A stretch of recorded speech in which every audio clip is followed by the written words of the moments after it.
Half the world's pork is eaten in China, but a pig shortage caused by African swine fever could provide a new business opportunity for companies that make alternative meats. Impossible Foods has introduced lab-produced pork as a vegetarian alternative. And as William Denzler reports, it's a chance to expand the market, which is already worth around $1.4 trillion globally. Meat alternatives are stirring up the food industry.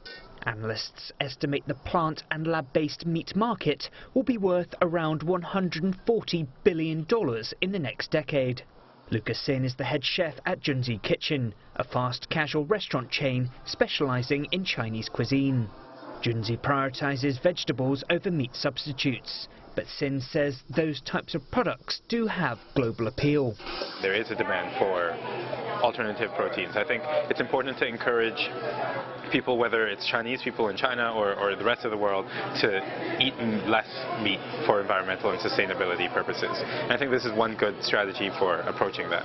US-based Impossible Foods says it's releasing a plant-based alternative to pork.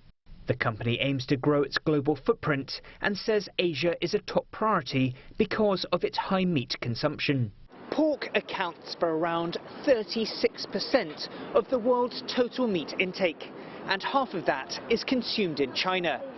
But a survey conducted last year suggests only 7% of the population isn't interested in meat alternatives.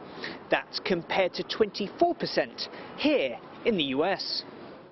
Meiwa Vegetarian Market opened in Manhattan's Chinatown in 1995. And those here say it's tripled in size since then. They say meat alternatives are becoming increasingly popular, but isn't a new phenomena. Chinese Buddhists have been using imitation meats for centuries.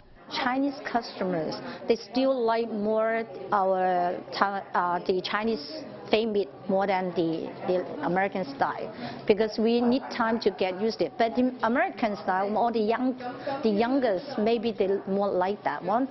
The timing could be right for brands like Impossible Foods to grow in Asia. Last year, African swine flu wiped out a quarter of the world's domestic pigs. Analysts say outbreaks like this can push people away from eating meat.